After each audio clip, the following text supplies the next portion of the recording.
I never thought the day would come when I would secretly track my wife's movements. For years, our marriage had been the picture of stability, or so I liked to believe. We'd met during our senior year of college, a chance encounter at a coffee shop where she'd borrowed my pen and then apologized with the most radiant smile. Our connection took root quickly, and we moved in together not long after graduation. Back then, every day felt like an adventure. We had endless discussions about our careers, our dreams, our fantasies for the future. We supported each other through first jobs, through repeated rejections, and through triumphs, no matter how big or small. When I proposed, she said yes before I even finished asking, tears of joy welling in her eyes. I couldn't imagine a happier moment. And for a while, I couldn't imagine a happier life. But in the last year or so, things changed in ways I struggled to understand. Our conversations started feeling shallow. We spent more time apart, even when physically in the same house. She'd bury herself in her phone or claim she had a headache, retreating to the bedroom early. The warmth we once shared seemed replaced by a constant undercurrent of tension I couldn't quite name. I'd ask how her day was, and she'd offer nothing but curt phrases, never elaborating on stories about work or her new colleagues. If I pressed for details, she'd grow defensive. So I learned to keep my questions brief, hoping that if I gave her enough space, she might confide in me willingly.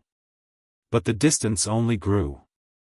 I tried to be rational about it, telling myself every relationship had seasons of closeness and distance. We were both under stress. She had taken on a new role at her firm, working longer hours. I'd recently started my own small business, which came with endless demands on my time and mental energy. It was understandable we might have less energy for each other. Still, the tension between us went beyond normal fatigue. I sensed she was concealing something, even if that feeling was vague and intangible. Sometimes I'd wake in the middle of the night to find her side of the bed empty.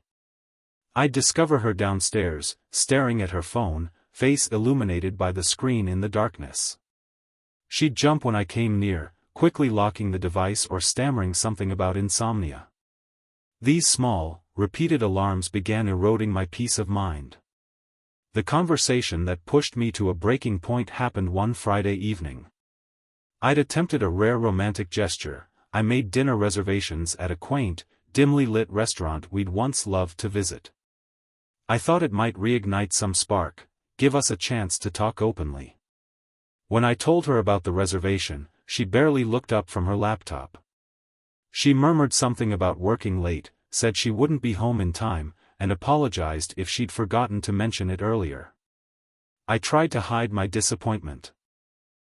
Then she said she wasn't even sure she'd be home at all that night, because her boss wanted her team to stay for a late brainstorming session, and there was a chance she'd just crash at a coworker's apartment to save time traveling.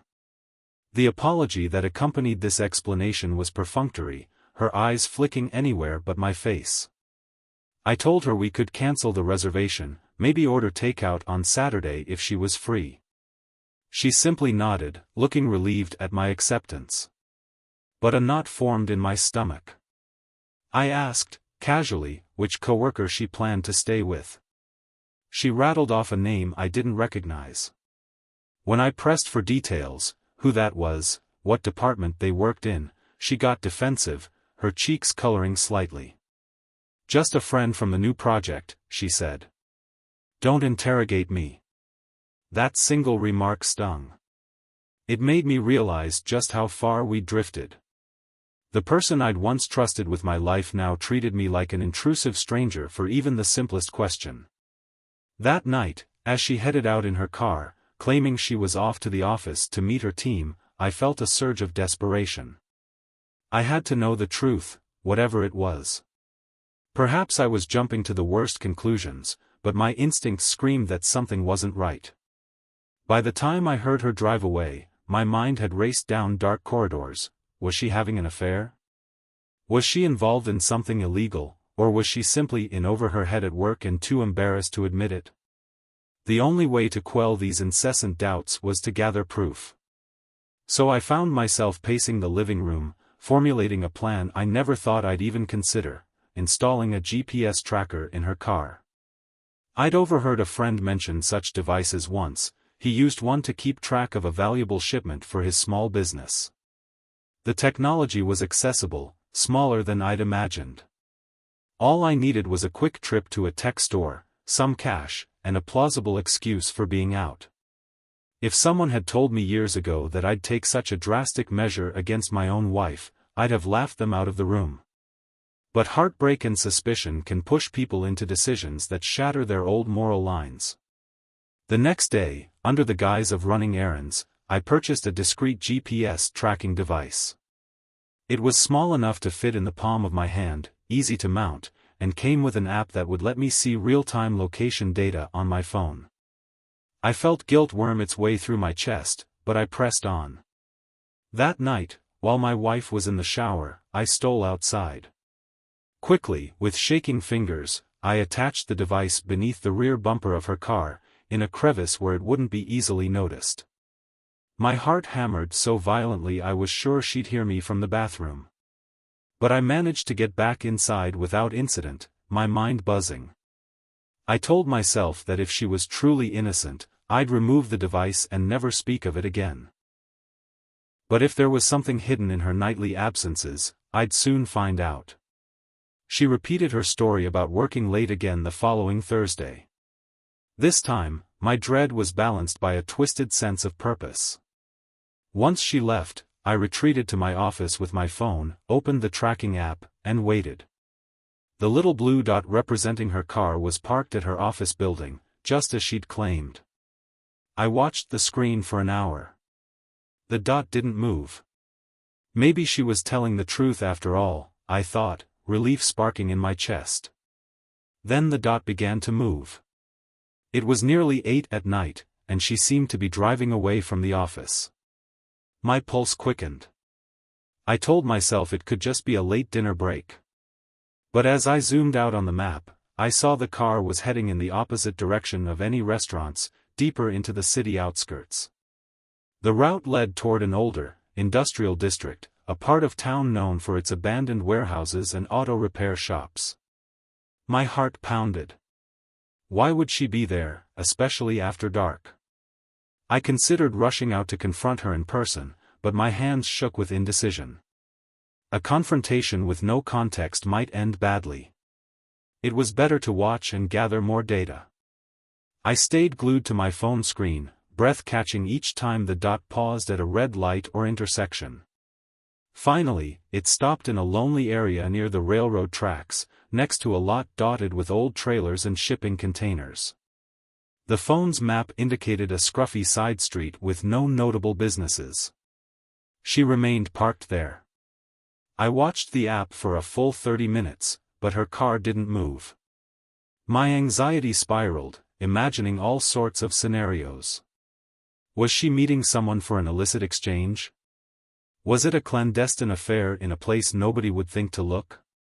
At the same time, a small voice in me whispered that maybe this was some philanthropic or personal project she hadn't told me about, but that felt far-fetched. Eventually, the dot moved again, this time, heading back toward the main roads.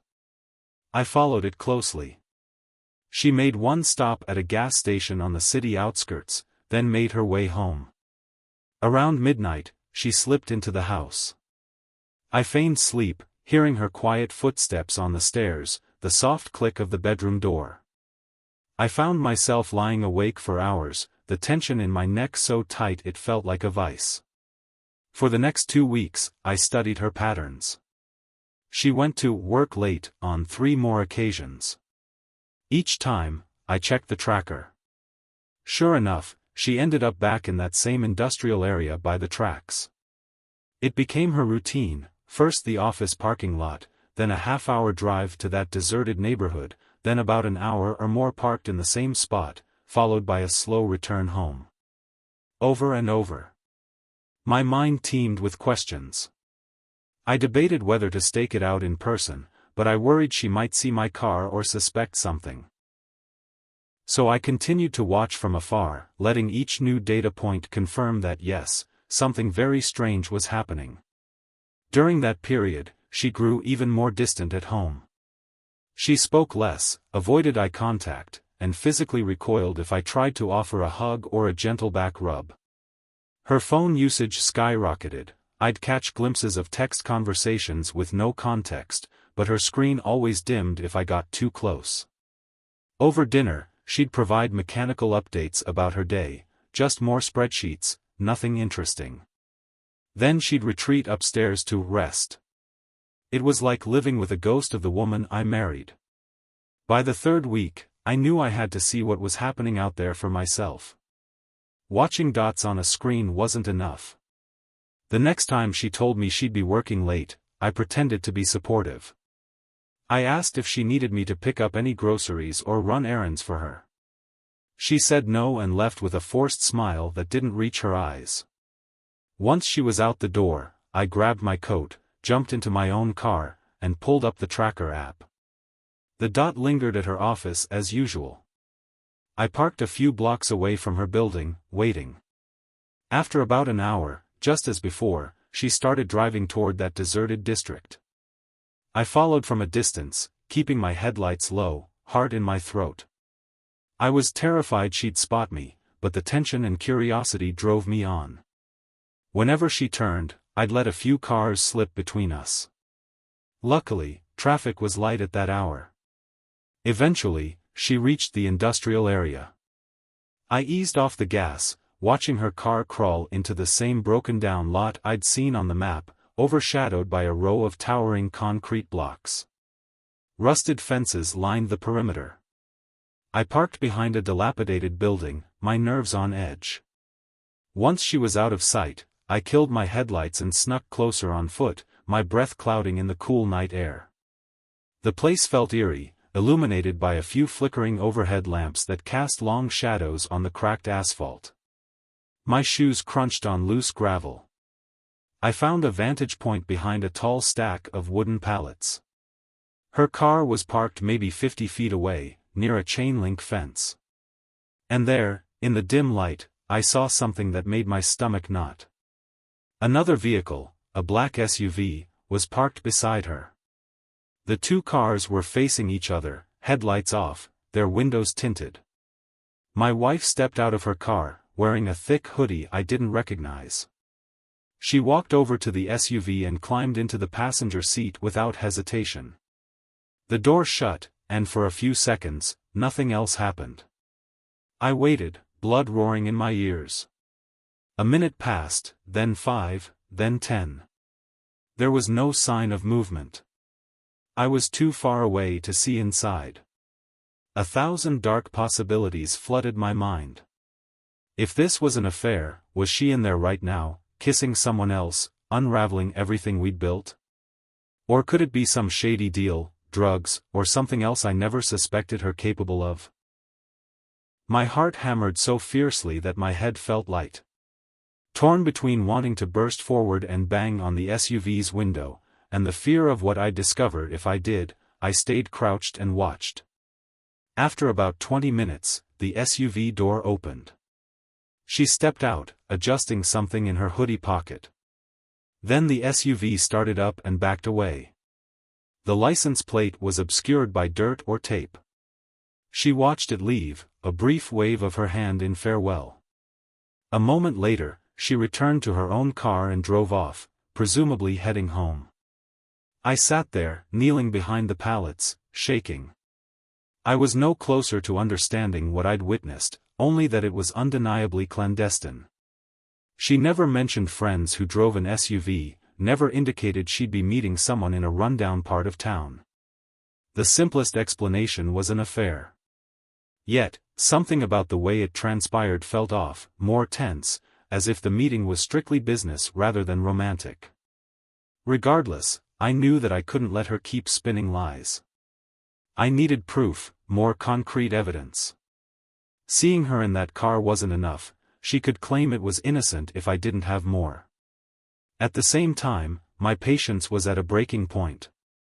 The drive home was a blur, my fingers white-knuckling the steering wheel. I didn't confront her that night. Instead, I returned to my phone records, searching for calls or messages that might tie her to whoever drove that SUV. I found no direct clues, not even from her usual number. A new wave of suspicion hit me. She might be using a second phone, a burner device, one I knew nothing about. It made sense, given how meticulous she'd been about secrecy lately. I felt my chest tighten with the realization that she might be far deeper into deception than I'd imagined. The next day, I tried to act normal, but I was on edge. She seemed a little more relaxed, maybe because the previous night's meeting had gone according to her plan. Her guardedness was still there, but I caught a faint glimmer of relief on her face at breakfast. She made coffee, asked about my work in a half-hearted attempt at normal conversation, then left for the office. After she departed, I rummaged through the house, checking drawers and cabinets for any hidden phone or suspicious documents. My thorough search turned up nothing, no second phone, no unusual receipts, nothing that might give me a clue. The frustration ate at me. That evening, I hopped onto the GPS tracker app again, hoping to see if she'd return to that place 2 nights in a row. But she came home early, carrying groceries, cooking dinner as though all was well. We ate together in tense silence, each pretending the other wasn't seething with unspoken tensions. It occurred to me that maybe her visits to that industrial lot didn't happen nightly, but only on certain prearranged schedules. After dinner, I offered to clean up. She left the kitchen, presumably heading upstairs to shower. An hour later, she claimed fatigue and went to bed. Over the course of the next 2 weeks, I waited for her to mention another late night at work. When it didn't come, I grew increasingly restless, checking the tracker daily. Her car was still going to the office in the mornings, then back home in the evenings. No anomalies. I toyed with the idea of removing the GPS device, worried she might discover it if she had any reason to inspect her car. But I kept it in place, just in case. My suspicion flared again when she announced out of the blue that she needed to take a 3-day trip for a work retreat. My eyebrows rose at the timing. She never mentioned anything about a retreat before. She claimed it was mandatory, with departmental workshops and team-building exercises at a lodge about 2 hours outside the city. I tried asking for details, but her answers were vague. She couldn't name the lodge, just that it was up in the mountains, near a lake, and she apparently had to leave early the next morning. I forced a smile, wishing her a safe trip, while alarm bells rang in my head. If she were truly going out of town, perhaps the tracker would confirm that. Or maybe it would show she was somewhere else entirely. That night, I prepared. I made sure the GPS device had fresh batteries. I double-checked the app's settings. Early the next morning, she said goodbye, lugging a small suitcase to her car. She gave me a quick peck on the cheek, her first affectionate gesture in weeks, and then she was gone. I immediately opened the tracker app. Her path was heading north, which aligned with her mountain lodge story. My heart pounded with each mile she covered. After about an hour and a half, she veered off the main highway, taking back roads that indeed led toward a mountainous area. For a moment, my anxiety eased. Maybe I'd been paranoid. But then, about 20 minutes later, her car came to a stop in a small town, not exactly near any well-known retreat spots. The dot on the map indicated she was at a roadside diner. I watched for a while, seeing no further movement. Then, after maybe 30 minutes, the dot began moving again, heading south, not north. Confused, I zoomed out. She was circling around the outskirts of the town, now heading back in the general direction of the city. Her route was erratic, zigzagging through smaller roads. Eventually, she merged onto a different highway, going east this time, nowhere near mountains or lakes. I stared, dumbfounded, as the tracker showed her driving for another hour. At last, she pulled off onto a rural route that led through farmland, wide expanses of open fields. She drove for miles until the map indicated she'd turned down a private dirt road. The car stopped in what looked like the middle of nowhere. I recognized no landmarks, no businesses. The tension inside me became unbearable. Was this part of the same clandestine meetings she'd had before? Or something entirely new? With my mind set, I jumped into my own car and started driving in that direction, using the app to guide me. The roads were long and winding, and it took me nearly 2 hours to get close. The sun was high by then, the sky clear and bright. I parked near a rundown barn, about a half-mile from where the tracker said she'd stopped, and proceeded on foot.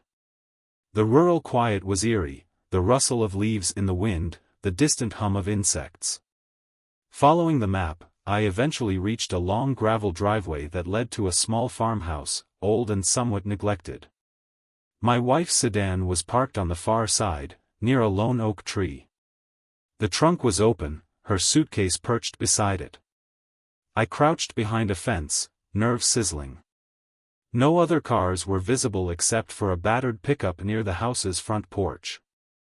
My wife stood talking to a man I'd never seen. He looked middle-aged, tall, in worn jeans and a flannel shirt. They were speaking in low tones, though occasionally the man glanced toward the truck. My wife nodded, then handed him something. It looked like an envelope. He took it, slipped it into his back pocket, and gestured toward the trunk of her car. She walked over and opened the suitcase, rummaging through it before extracting a handful of papers. The man reached out, took them, and scanned them briefly. Their conversation continued, intense but not overtly hostile. I was at a loss. This didn't look like a romantic rendezvous, nor did it fit the profile of a typical corporate retreat. The man seemed more like a local farmer than a coworker. My wife's expression was serious, anxious. She kept glancing around as though worried someone might show up. My heart hammered. I wanted to march over, demand answers, but I held back. The man eventually nodded, tipping his baseball cap. She handed him another small item, a flash drive, from the look of it. He shoved it in his pocket, and they parted with a handshake. Then he got into the pickup and rumbled off down a separate dirt road behind the house. My wife, looking around again, closed her trunk, as if double-checking everything was in place, and then she carried the suitcase inside the farmhouse. I remained hidden, my skin tingling with a surge of confusion and adrenaline. I decided I had to see more. Quietly, I inched closer, circling the perimeter of the property, ensuring I stayed out of sight. I found a side window, cracked open slightly, dust and cobwebs around the frame. Through the dirty glass, I could see my wife stepping into what looked like a makeshift office. A cluttered desk, a battered file cabinet, a single lamp. She placed her suitcase on the desk, removed more papers, and then powered on an old laptop. My mind reeled. Why was she storing or reviewing documents in a place like this? My gut told me it wasn't an affair at all, but something else entirely, yet I couldn't fathom what. Time dragged as I remained crouched under the window, ears straining to catch any sound. The farmhouse was mostly silent. Occasionally, she typed, or flipped through pages. Then I heard her mutter, voice muffled but clearly agitated. She mentioned a name, someone I'd never heard of, and said something about needing more time and the money not being enough. My heart lurched. Money? What money? When she paused, I heard the faint beep of a phone. She spoke again, presumably reading a text or replying. "I'm trying, but you need to be patient," she hissed. Then a quiet smash, like she'd slammed her hand on the desk. I felt my pulse in my throat, trying to piece this together. Was she being blackmailed? Or was she part of some black market scheme? The more I witnessed, the less sense it made. My wife, who used to be carefree and open, now holed up in a secret farmhouse, exchanging suspicious items with a strange man, and referencing money. I realized I might be dealing with something that could put her, or both of us, in real danger. My fear overshadowed my betrayal at that moment. I just wanted answers. I knew if I confronted her here, alone, I might not learn the full story. So I forced myself to leave quietly, to return to my car and plan the next step carefully. That night, she didn't come home. I tracked her car. It remained at the farmhouse for hours, then left around midnight. She ended up at some motel an hour away, stayed there for the rest of the night, and by morning, she was on the move again, circling back to that same property. On the second afternoon, the dot on the tracker showed her heading north, presumably to keep up the illusion that she'd spent the entire time at the mountain lodge. Meanwhile, I'd done enough research to figure out the farmhouse's address, though public records showed little information aside from the fact it was owned by an LLC with no named individuals. Strange. Everything about this scenario stank of secrecy. By the time she finally returned home, 3 days later, I was a wreck, exhausted, tense, and convinced that if I didn't confront her soon, the uncertainty might drive me mad. She walked in wearing casual clothes, hair slightly disheveled, forcing a cheery tone about how the retreat was so productive. Her eyes flicked away when I tried to meet her gaze. We danced around each other in the kitchen, the air thick with unspoken truth. Finally, after dinner, I couldn't take it anymore. I told her we needed to talk. She froze, clearly sensing my seriousness. I motioned for her to sit on the couch. With trembling hands, I pulled out my phone and opened the GPS tracking app, showing her the route she'd taken, first to that random farmhouse, then to a motel, then back. The color drained from her face. She stared at the screen in disbelief, cheeks reddening, lips parted as if searching for words. When she finally spoke, it was a strangled whisper. "You tracked me?" I nodded, feeling a wave of guilt for invading her privacy, but also a surge of justification for how far I'd gone to uncover the truth. "You lied," I said, voice shaking. "About working late, about going on a retreat. You've been going to that rundown industrial lot, and now this farmhouse. What's going on?" For a moment, I thought she might spin another lie, but her expression crumpled. She buried her face in her hands. Her confession came out in disjointed pieces. She admitted she'd gotten into serious debt after making bad investments, following some shady tips from a new acquaintance at her firm. It spiraled beyond her control. Instead of telling me, she tried to fix it alone, borrowing money from questionable sources, forging documents to make quick trades. She'd roped in a small network of illicit investors who operated off the grid, promising them returns. But the returns never materialized. Pressure mounted. She was desperate to keep me from finding out, terrified it would ruin our marriage. So she'd cut deals in dark places, tried to launder money through dummy accounts. The man at the farmhouse was part of this network, collecting payments and documents. The industrial lot was another meeting spot for different members of the group. She was in way over her head. I listened, numb, to the cascade of confessions. A part of me almost wished it had been a simple affair. This was bigger, more dangerous. She broke down sobbing, saying she never meant for it to escalate so far. She said she wanted to protect me from the fallout, that she believed she could solve everything quietly. But each time she tried to fix one problem, another popped up, until she was juggling multiple lies and threats. The work late story, the retreat, all of it was to give her the cover she needed to manage her mess. She admitted that the envelope I saw was a partial payment to keep certain creditors at bay, and the flash drive contained account statements she was trying to hide from me, not to mention false documents she was forging to appease these unsavory associates. My shock turned to anger, then to heartbreak. For nearly an hour, she laid it all out, voice trembling, tears flowing. She apologized repeatedly, swearing she never wanted to drag me into it. My mind reeled.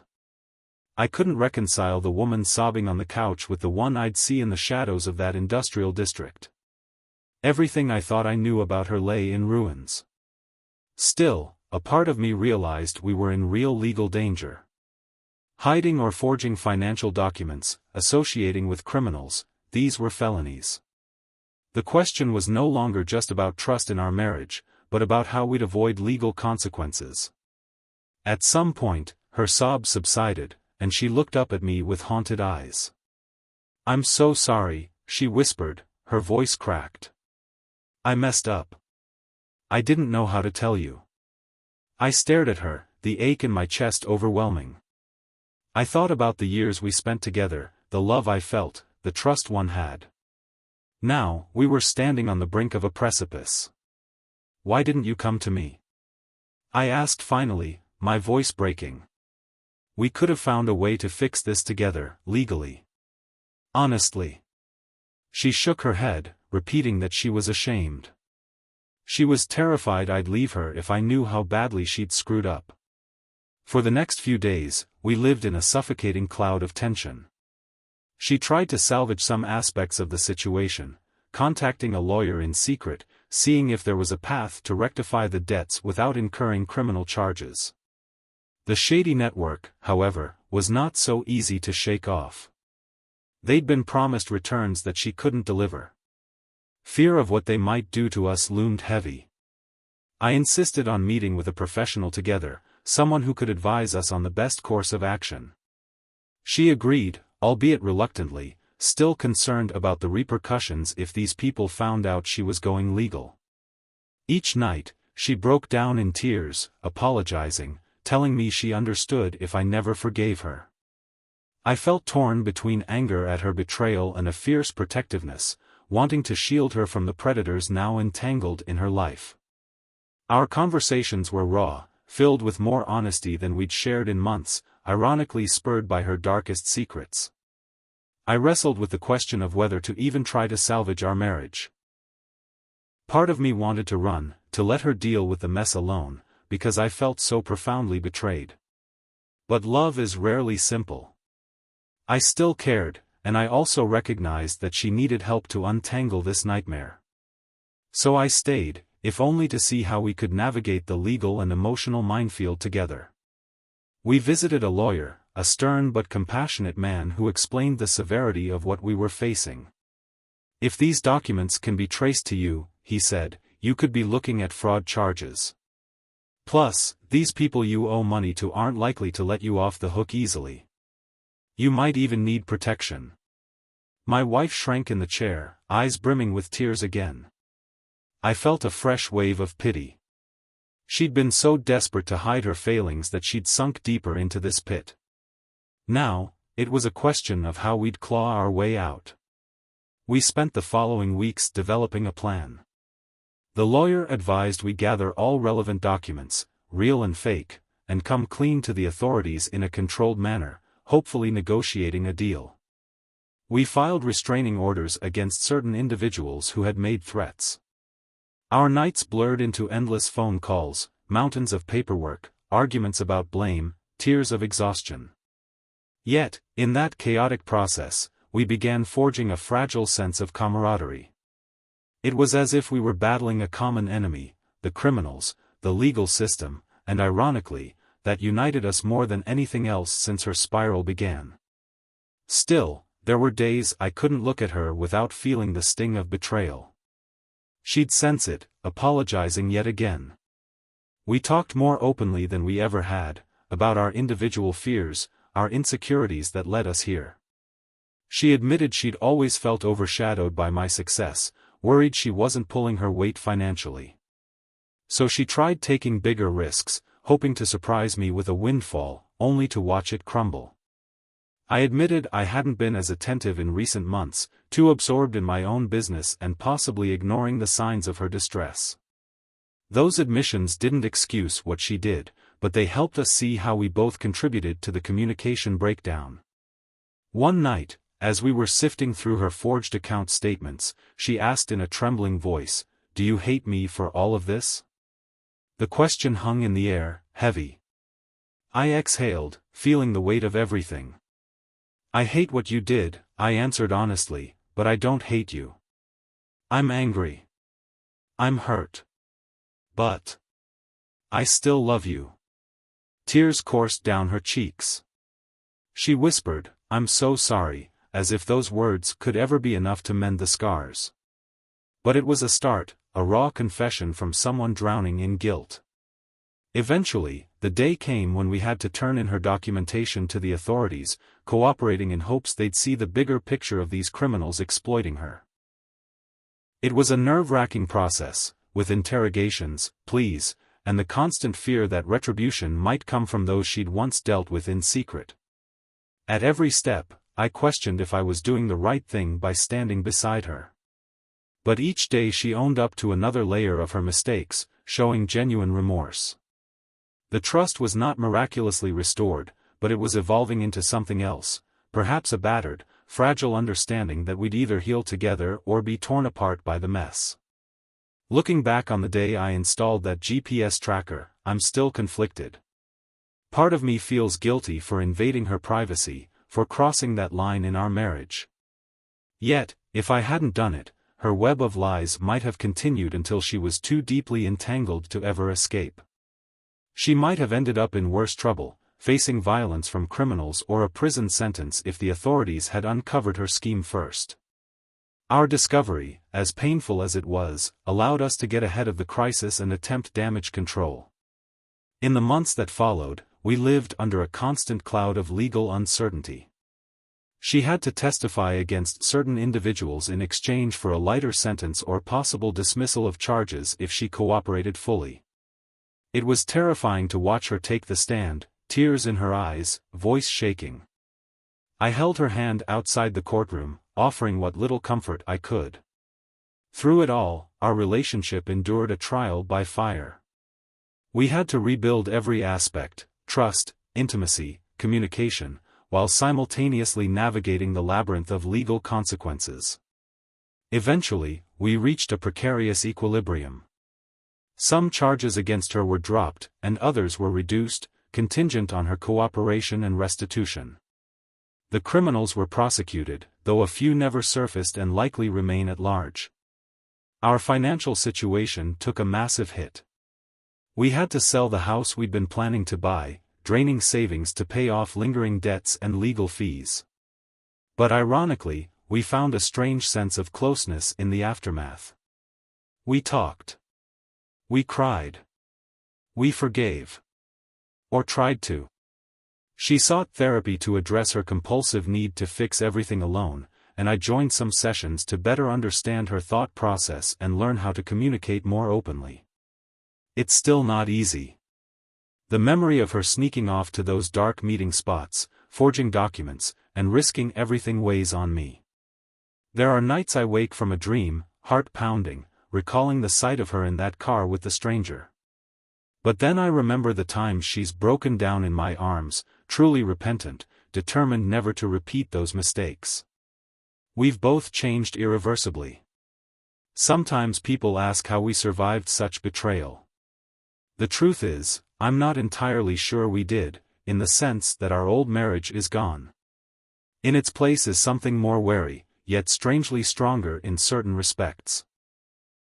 We learned the hard way that love can break under the weight of lies, but also that love can, in some cases, be reforged with honesty and enormous effort. Looking back on it all, I remember how numb and powerless I felt as I watched that little GPS dot move across my phone screen night after night. I recall how my imagination conjured images of affairs, of horrifying possibilities. The actual truth was in some ways worse, because it involved danger, crime, and a total breach of trust.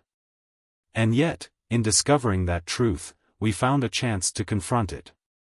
Without the tracker, who knows how far she would have gone before getting caught.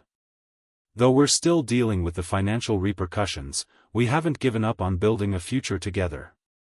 We live more modestly now, renting a small apartment on the outskirts of town, focusing on paying off what we can. We lean on each other in ways we never did before. She no longer hides her phone. I no longer bury myself in my own anxieties without sharing them. We remain vulnerable, uncertain if this fragile new bond can withstand future challenges. But we choose to stay, day by day, conversation by conversation. There are times, in the quiet of the evening, when we actually smile together, remembering simpler moments from our early years, our first date, the time we spontaneously drove to the beach at midnight. We cling to those memories, hoping they can guide us back to a version of ourselves that was open and unafraid. And I can see in her eyes that she's trying. She's working at the marketing firm in a reduced capacity now, having come clean about her side dealings, under close supervision. Her once fierce ambition has been tempered by the fallout of her choices. Occasionally, I think about how easily I might have turned this into a dramatic confrontation the moment I suspected her. I could have marched into that industrial lot or that farmhouse, demanded answers in the heat of anger. We might have ended up with a blowout that destroyed us both.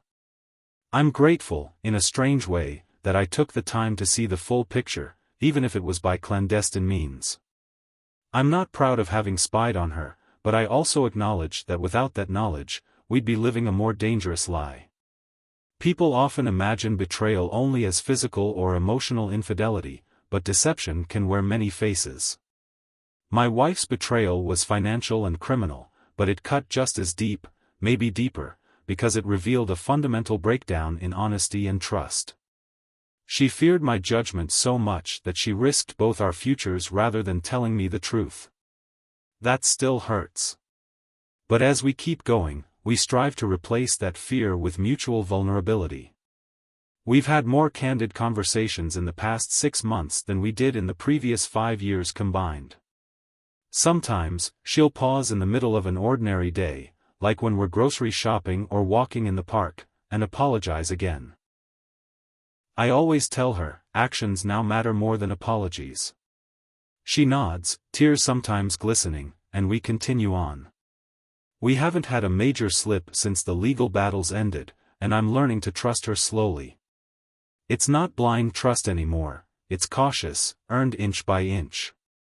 In a way, that might be healthier, though infinitely more complicated. Friends who know the outline of our ordeal often ask if it's worth staying. I can't give them a neat answer. Love is messy, and so is redemption. I see her effort to become a better person, to confront her flaws. I see my own willingness to meet her halfway. We might fail, but for now, we choose to try. On quiet nights, as we lie in bed, sometimes we talk about that GPS tracker. She'll say how terrifying it was when I showed her the evidence, how she realized her entire facade had crumbled. And I'll confess how terrified I felt each time I watched her car stop in a shady part of town, how I braced myself for the possibility of an affair or something worse. We share those raw feelings, forging a deeper intimacy based on complete truth, even truth that stings. While we can't erase the past, we're forging a path through the debris. Every day, we decide anew to move forward. In a sense, the final revelation that came from the tracker left me speechless because it was so much more complex than a straightforward affair or betrayal. It was an entire double life built on desperation and fear. Now, there are no more secret trips, no more nights she claims to be working late. Our schedules are transparent. We keep each other updated on even the smallest errands, not out of paranoia but to maintain an unbroken chain of communication. It's the only way we know to rebuild. People might label us foolish for staying together after such a severe breach. Perhaps we are. But we also believe in the possibility of transformation. My wife faced her darkest impulses, and now she's fighting to become someone who doesn't hide behind lies and deception. I'm learning to open my heart, acknowledging my own shortcomings in the marriage. The road is uncertain, but we're on it together. And so, while the memory of installing that GPS device still brings a pang of regret, it's also a testament to how far we've come since. It forced the truth into the open and gave us a chance to deal with it, however painfully. In the end, the question of whether I did the right thing no longer plagues me. I did what I thought I had to do, and the result, messy as it was, led us to a place where we could finally confront reality head-on. I'll never forget the hollow feeling in my stomach when I attached that tracker, nor the shock I felt watching the map reveal places she never should have been. But I also won't forget how that revelation shattered the walls she'd built around herself, allowing us to at least attempt to rebuild on firmer ground. It's a story neither of us will ever share casually at parties, but it's ours, a painful, complicated testament to the lengths people go when they're afraid of losing everything, and the lengths others go to uncover the truth. We continue forward, step by step. Sometimes we stumble. Sometimes the past hangs over us like a shadow. But we've also discovered that in the depths of broken trust, there can still be an ember of hope, if both people are willing to own their faults and fight for a new beginning. That's what we're doing now, one small, honest conversation at a time.